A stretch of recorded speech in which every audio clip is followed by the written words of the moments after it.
জুনাইৰ প্ৰস্তাৱিত পবা বন্যপ্ৰাণী অভয়াৰণ্যত বাঘৰ উপস্থিতি প্ৰথমবাৰৰ বাবে অভয়াৰণ্যখনত দেখা গৈছে বাঘৰ খোজৰ চিন টহলদাৰীৰ সময়ত বিভিন্ন স্থানত বাঘৰ খোজৰ জাপ প্ৰত্যক্ষ কৰে বন বিভাগৰ লোকে কিছুদিন পূৰ্বে বনাঞ্চলখনৰ কাষৰীয়া ওৰামঘাটৰ চৰ চাপৰিত বাঘে আতংকৰ সৃষ্টি কৰাৰ লগতে সংঘটিত হৈছে গোধন নিধন কৰাৰ ঘটনাও সেয়েহে পবা বনাঞ্চললৈ অহা পৰ্যটক আৰু দাঁতি কাষৰীয়া ৰাইজক সতৰ্ক হৈ থাকিবলৈ আহ্বান জনাইছে জুনাই বন বিভাগে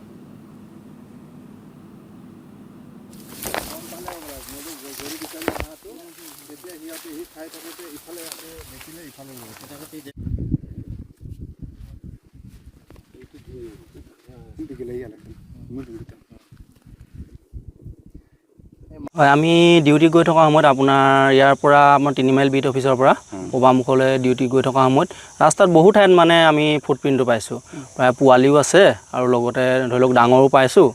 প্ৰায় ডাঙৰ আছে ফুটপ্ৰিণ্টটো বেংগল টাইগাৰ হয় ইয়াতো ঐৰামঘাটত আপোনাৰ গৰু খাইছে তাৰ পৰাও আহিছে আৰু ইয়াতো থকাৰ সন্দেহ হৈছে মানে বহুত ৰাইজক মই এইটোৱে অনুৰোধ কৰিম যাতে তেখেতলোকে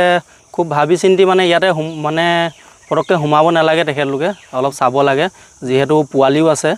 পোৱালি থকা বাঘ মানে অলপ হিংসক হৈ থাকে গতিকে লৈ ৰাইজ অকণমান পাৰিলে একদিন নহাটোৱে ভাল বুলি ভাবোঁ বাঘ ওলোৱাটো আমাৰ ডিপাৰ্টমেণ্টৰ কাৰণে বহুত ভাল কিন্তু ৰাইজৰ মানে যিহেতু